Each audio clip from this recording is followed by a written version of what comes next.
The backbone is important for posture. Finally, we get to the posture. Posture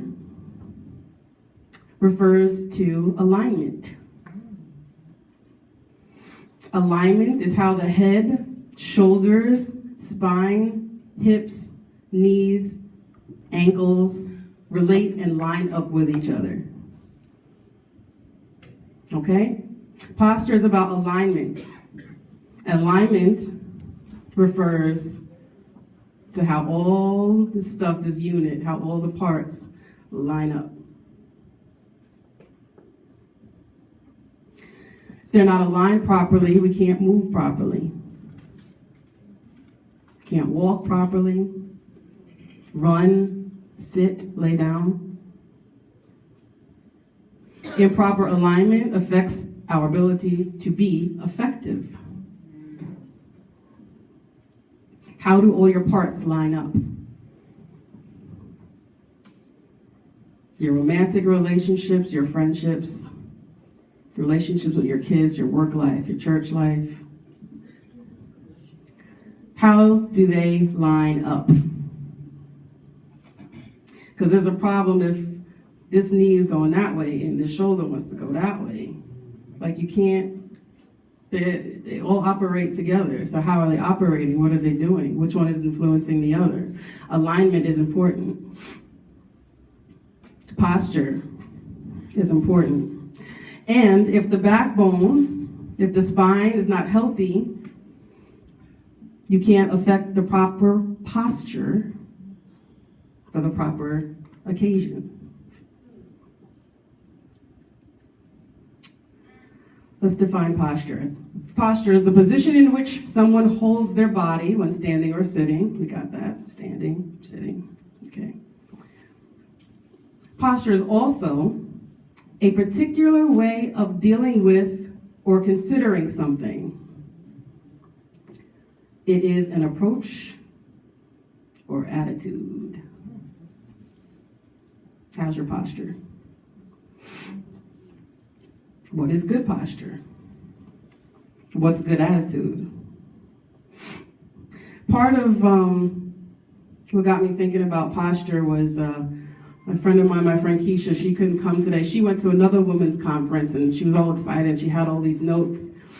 But the one that stood out to me the most, they were talking about the woman with the issue of blood and how come in all that crowd of people, I mean, Jesus was like wronged by people. So everybody's touching and jostling and this, that, and the other. And yet when she touched him, not even him, she touched the garment, he's like, yo, who touched me? And one of the things that she brought from the conference, she had a whole list of questions, but the one that just like banged me in the head was, if everyone is touching him, why is everyone not drawing from him? Right? Wow. Right? Wow. That's what I said.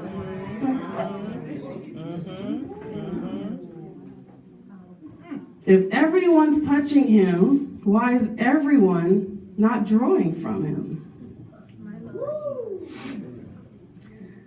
So it says that she touched the hem of his garment, the hem. Not the collar, not the sleeve, the hem. Which means what? She must have been laying down.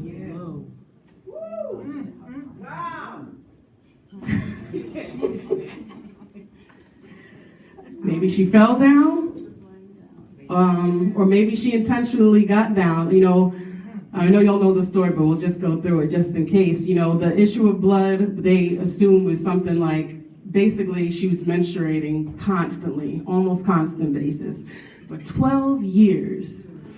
And in their tradition, you know, a woman on a period is unclean. She can't be touched. So she can't touch nobody.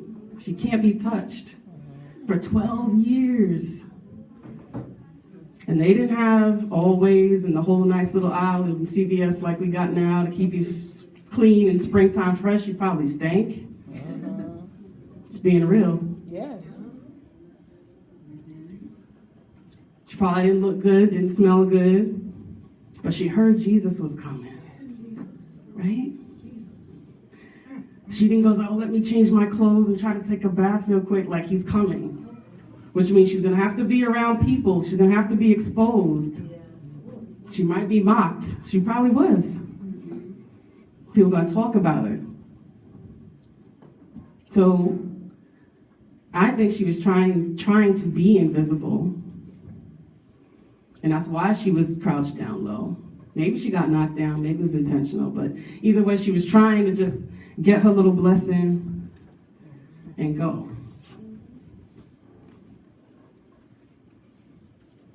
But how come she drew from him and nobody else did? That was the thing that kept bugging me. Like, what? I never thought about it. But there's a lot of people. Jocelyn, I don't know which one, that said, like, God, what do you mean, who touched you? There's like 45,000 people out here. What do you mean, who touched you? But Ali, what he said was, he didn't say who touched me, he said, the virtue has gone out of me. Right? So I looked up the word virtue, and it said goodness, morality, integrity, dignity, honor, decency, purity. Now I know virtue can also just mean life, but I like looking at it this way. She took goodness, morality, integrity, dignity, honor, decency, and purity. Amen. Wow. Amen. Because she reached out and touched him. This is what we draw when we deliberately tune in to God. This is what we absorb. And that's what we're going to pass on. But we still didn't get to everyone's touching him. Why is everyone not drawing from him? How come he didn't say that to the other people that's right next to him, bumping shoulders and everything? Anyone can be in proximity to him. Anyone can be next to him, near him, know who he is. You can know about a person, you can know their name, their background, where they come from, Jesus, Joseph, Bethlehem, like everybody who don't know that story anyway. But to be affected with an A. Whew. See, I like looking stuff up. So I looked up the word affected, and it means to be changed or influenced. And, you know, I do it too. Like sometimes when I'm writing, I always have to, do I want the A or the E? What's the difference? So I figure out how to, like I stay with me, to know which affect to use, affect or effect. To be affected is to be changed or influenced. So basically, when you affect something, it produces an effect. Right? When you're affected, it produces an effect. When something is changed or influenced, by extension, it produces effect the now. Right? So how come this lady was the only one affected? I feel like Jesus is asking us, do you want to know me? Do you want to be familiar? Do you just want to like take my census? Do you want to know facts about me, about my history, my reputation, my abilities? Or do you want to be affected by me? Do you really want me to change you? And that's where posture comes in. She fell out. Intentionally, accidentally, whatever. Two things she did. She didn't go try to clean up. She didn't wait. She's like, I hear Jesus is coming. I'm going. And she probably had to get through a lot of people to get to him. She kept going. She fell down, but she kept reaching. She had the appropriate posture. All the people standing up didn't draw nothing from him. All those people standing right next to him, they didn't get the virtue. With the one laying on the ground with her smelly self.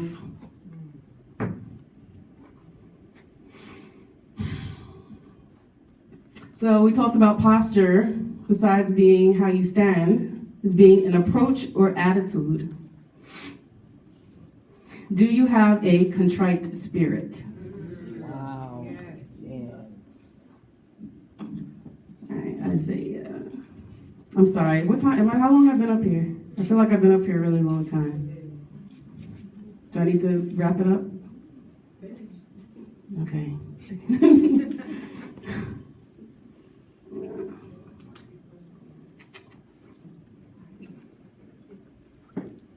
Okay. Well, contrite. To be contrite is to be in full agreement with God. A contrite spirit throws itself upon God's mercy.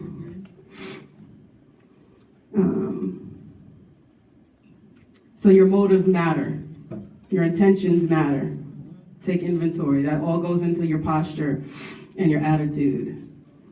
I have Isaiah 66:2 here. I'm not sure why, but okay, it makes sense. My hands have made both heaven and earth. They and everything in them are mine. I, the Lord, have spoken. I will bless those who have humble and contrite hearts. 66:3, that's why, my bad. I will bless those who have humble and contrite hearts, who tremble at my word. She was like a little bit scared, but she went anyway, but she was scared. She was trying not to get in his way, but she still went. She was, but she understood. She was in agreement that this man is who he says he is. She knew who he was. And if I touch him, she was in agreement with that's all. I just got to touch him and I'm going to be okay. If I got to fall out on the floor, I'm going to touch him and I'm going to be okay. She trembled at his word. What else I have? Sometimes I write stuff down. Psalms 51. 17. Is this right?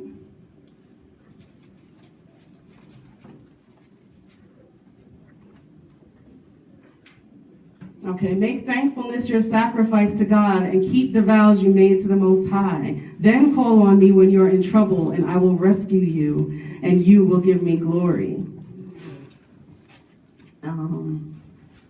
Make thankfulness your sacrifice to God and keep the vows you made to the Most High. Then call on me when you're in trouble and I will rescue you and give me glory. But giving thanks is a sacrifice that truly honors me. Giving thanks is a sacrifice. It should be a sacrifice. It has to cost you something. So it was costing her something. It wasn't an easy thing for her to do. Her faith, to exercise her faith, not just to have it, but to exercise it. It wasn't an easy thing to do, but the right spirit and the right posture makes things happen. There's a difference between going through the motions of penance. Penance, I looked that up too. I know what it means, but when I see the definition, I feel like it just makes it that much more, whatever. The difference between going through the motions of penance. Penance is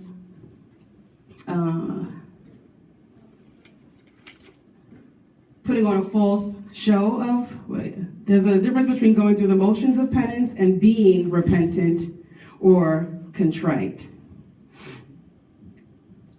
So penance is is like the outward expression.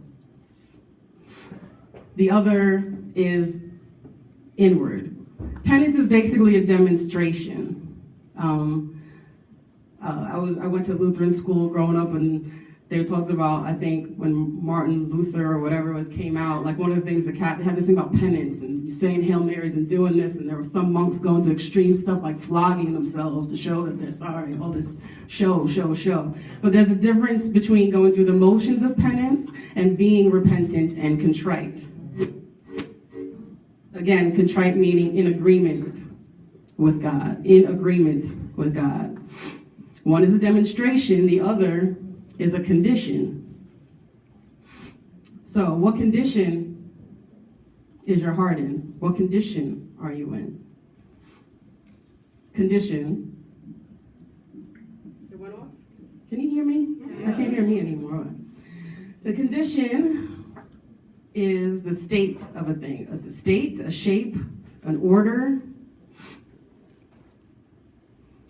The state, it could be the state of an environment, the state of a situation, the state of a person. What condition are we in when we touch or attempt to touch God? What is our attitude? What is our posture? How are we coming to him? Are we coming to him prideful? Are we coming to him with conditions of how we want a thing done, of how we want him to touch us? Are we giving him a time frame? Are we giving him stipulations? Are we trying to give God fine print? Conditions as a verb, to constrain, control, or govern. What parameters are we trying to place on God for what we want? What kind of posture are you taking? God, I did such and such for you, I'm just asking for this one thing. Why can't you do such and such? I promise I'll never drink again if you just get me home tonight. I'll never smoke again. I'll never do this again if the pregnancy test comes out negative. Ooh. Are we trying to tell him what our blessing should look like, the form of it, the timing? We're trying to put conditions on him and not paying attention to the condition that we are in when we approach him. Condition can also be like conditioner, like hair conditioner, to treat, to prepare, to prime, to temper, to acclimate, or to season.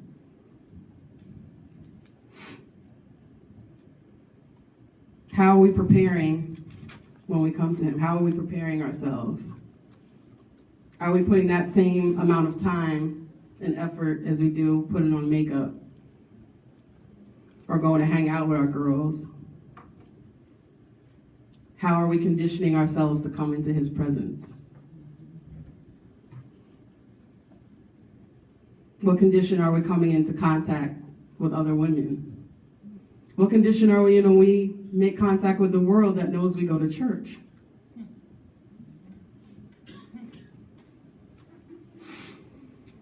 Condition, to prime or make ready for use. To prepare to be affected and to be effective. Who is in proximity to us? Who is being affected by us? Who are we affecting? If we look around and nobody's being effective, nobody around us that doesn't know God, isn't curious about God, what does that say about our posture? And who's affecting us? Where are the places that we're willing to bend? Is it to God's will? Or is it to ours? A spouse? The world? We're supposed to bend, but what are we bending for? Who are we sitting for? Who are we running for, walking for? What is our posture? What is our attitude? What is our condition? To whom or what are we attached that is affecting our ability to draw from him? What do we need to let go? Do you want to be seen with Jesus? Or do you want Jesus to be seen in you? Do you just want to be seen with him? Do you just want to have the cross? Or do you want people to see Jesus when you don't have the cross? To whom or what are we attached that is affecting our ability to draw from him? The virtue has gone out of me. The goodness, morality, integrity, dignity, honor, decency, purity. What are we attached to that's keeping us from getting those things?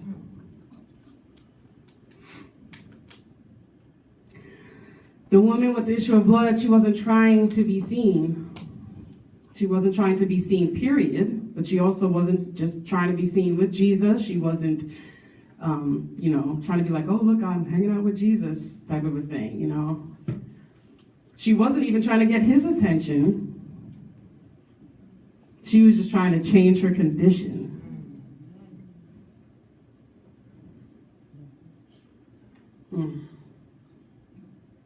She accepted her uncleanliness. She didn't try to deny it. She didn't try to cover it up. She understood it. She knew what it was. And she understood that only Jesus could heal her. Amen. Amen. Not all the doctors that took her money and probably made it worse. She wasn't, obviously, especially back then, she wasn't looking for a man or anything else. Nothing's going to help this except for Jesus. Amen. This dirtiness, this stinkiness. She understood her condition and also understood she was in agreement with the truth that only Jesus could heal her. She didn't come prideful. She didn't come with any false pretenses about who she was or what her condition was. Everybody else wanted to be seen with Jesus. They wanted to be seen near him because it was kind of a big deal. Even though he had a lot of haters, doesn't matter. He was somebody who had a lot of attention. Some people just want attention. Do you want attention or do you want to be changed?